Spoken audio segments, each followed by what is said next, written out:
The world of military aviation was rocked by a surprising announcement. It came from a nation known for its steady hand and close alliance with the United States. Canada's newly elected Prime Minister, Mark Carney, made a bold move just after taking office. He ordered a complete review of the country's largest ever military procurement. This wasn't just any deal. It was the plan to buy a fleet of advanced F-35 stealth fighters. The review sent a clear signal across the globe. Canada was having second thoughts.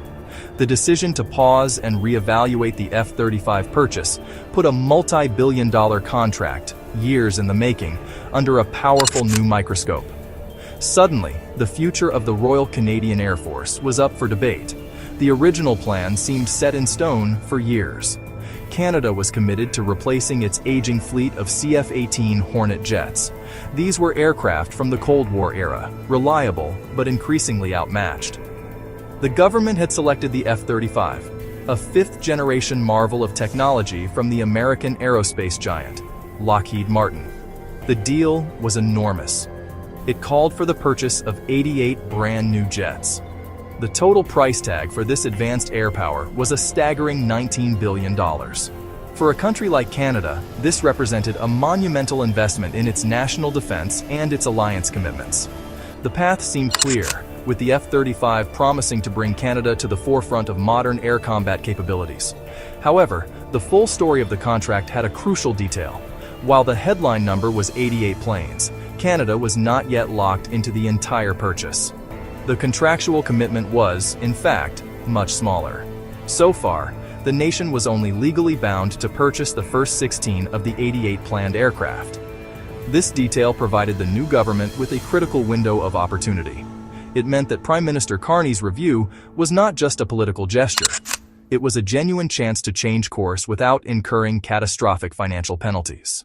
The decision to pause was a calculated one, leveraging a flexibility built into the original agreement to ask some very tough questions about the future.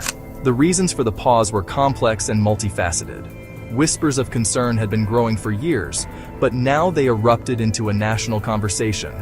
The F-35, for all its advanced technology, came with a reputation for sky-high costs, not just the initial purchase price, but the long-term expenses to fly and maintain the jets. A new Canadian Forces College report had sounded a serious alarm. It warned that the F-35's high sustainment costs and shockingly poor mission-capable rates, which were as low as 36% in 2023 for some models, posed a significant risk to Canada's ability to defend itself. The government was forced to confront a frightening possibility. Could Canada afford to fly the planes it was about to buy? As Ottawa began its official reassessment, an alternative that was once a runner-up suddenly took center stage. The F-35 was not the only aircraft that had competed to replace Canada's CF-18s. Saab JAS 39 Gripen E in flight, the Swedish contender. During the initial procurement competition, the Gripen had been a close second. Now, with the F-35 deal under a cloud of doubt, Saab's offer looked more attractive than ever. Pundits and defense analysts across Canada argued against putting all eggs in one American-made basket, a mixed fleet, or a full switch to the Swedish jet. The Gripen's appeal, pragmatism, and industrial partnership. Saab offered a proposal tailored to Canada's economic and operational concerns. Saab promised to build, assemble aircraft in Canada. That promise was a powerful incentive. Partnering with Canadian firms, developing maintenance and sustainment domestically. Saab claimed 6,000 high-tech jobs across the country, a massive industrial benefit. No politician could easily ignore that. The Gripen framed itself as a nationwide economic project. Debate moved beyond performance metrics. F-35, stealth. F-35, advanced networking. Gripen, a different philosophy. Operational flexibility, high reliability, potent electronic warfare capabilities, lower acquisition and sustainment costs versus the F-35. In tight defense budgets, Gripen offered value. A high-performance fighter without bankrupting the Air Force. Pilots could actually train and fly needed hours. The choice, F-35's high-tech edge versus Gripen's operational efficiency. The central burning question, F-35 costs and readiness causing alarm. Saab's offer of jobs, Saab's offer of affordability. Can Gripen be a realistic alternative for Canada? Can it defend North American airspace? Can it fulfill NATO commitments? Or are F-35 strategic advantages, deep interoperability with the US and with other allies, simply too important to give up? The government review opened a Pandora's box of military, economic, and geopolitical considerations. The final decision will define Canada's defense posture for generations to come.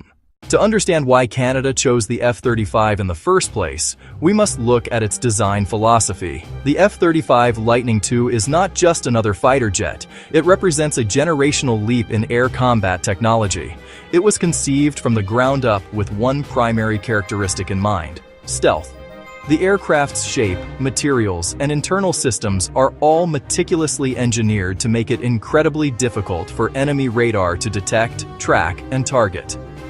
Beyond its stealthy exterior, the F-35 is a flying supercomputer. Its true power lies in its extraordinary suite of advanced sensors and data processing capabilities. The F-35's revolutionary software then fuses this data into a single, coherent picture of the combat environment.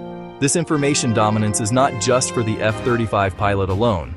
The aircraft was designed as a central node in a vast, interconnected network. An F-35 can detect a threat and silently guide a missile from a less advanced, non-stealthy aircraft to the target. This networking capability is a cornerstone of modern warfare strategy, and it's a key reason why so many of Canada's closest allies have committed to the F-35 program. While the F-35's capabilities are undeniably impressive, they come with an equally impressive price tag. The initial $19 billion figure for 88 jets was just the beginning of the financial story. The cost to fly, maintain, and repair the F-35 proved to be substantially higher than for previous generations of aircraft. The stealth coatings require specialized, climate-controlled facilities and frequent maintenance. This financial pressure is directly linked to the aircraft's troubling performance on a critical metric: mission-capable rates. A recent Canadian Forces College report highlighted this very issue, pointing to US data showing the F-35A model achieving a mission-capable rate of only 36% in 2023. To put that in perspective, it means that on any given day, nearly two-thirds of the fleet could be grounded for maintenance, repairs, or waiting for spare parts. If Canada were to purchase 88 F-35s, a 36% readiness rate would mean that fewer than 32 jets might be available for operations on an average day. The frightening question facing Prime Minister Carney's review was whether Canada was about to buy a fleet of hangar queens, advanced jets it couldn't afford to fly or keep ready. Amid the storm of controversy, one critical detail gave the Carney government crucial room to maneuver: the structure of the F-35 contract itself. At the time of the review, Canada was only contractually committed to purchasing the first 16 planes. Canceling the remainder of the order, 72 aircraft, was a tangible option. There would be political and industrial fallout, but the financial penalties for breaking the full contract were not catastrophic. This gave Canada leverage. The nation was at a crossroads. The 16 jets already purchased are sunk costs. Their existence complicates the debate. They warn an orphan fleet of 16 F-35s would be inefficient. It would require a dedicated logistics and training pipeline for a tiny number of aircraft. While critics of the F-35 rightly focus on its costs, its supporters point to a powerful strategic argument that is harder to quantify: interoperability. Canada shares the defense of the entire North American continent with the United States under the NORAD agreement. In a future conflict, a Royal Canadian Air Force F-35 pilot could land at a U.S. airbase and receive the same level of maintenance and support as they would at home. Choosing a different aircraft, like the Gripen, would put Canada outside this growing F-35 club. While the Gripen can certainly communicate with Allied jets, it would never achieve the same level of deep, systemic interoperability.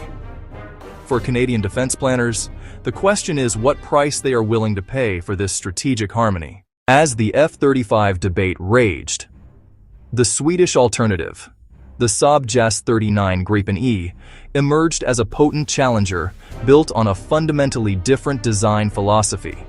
where the F-35 prioritizes stealth, the Gripen was born from Sweden's unique strategic needs.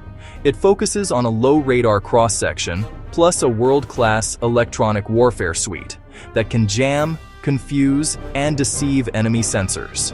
The Gripen E is renowned for ease of maintenance, rearm and refuel turnaround, just 10 minutes in an air-to-air loadout.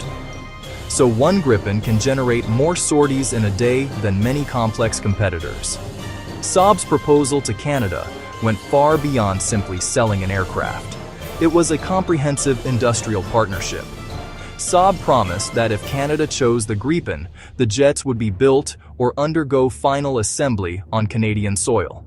The headline figure that captured everyone's attention was an estimated 6,000 high-quality, long-term jobs across the country.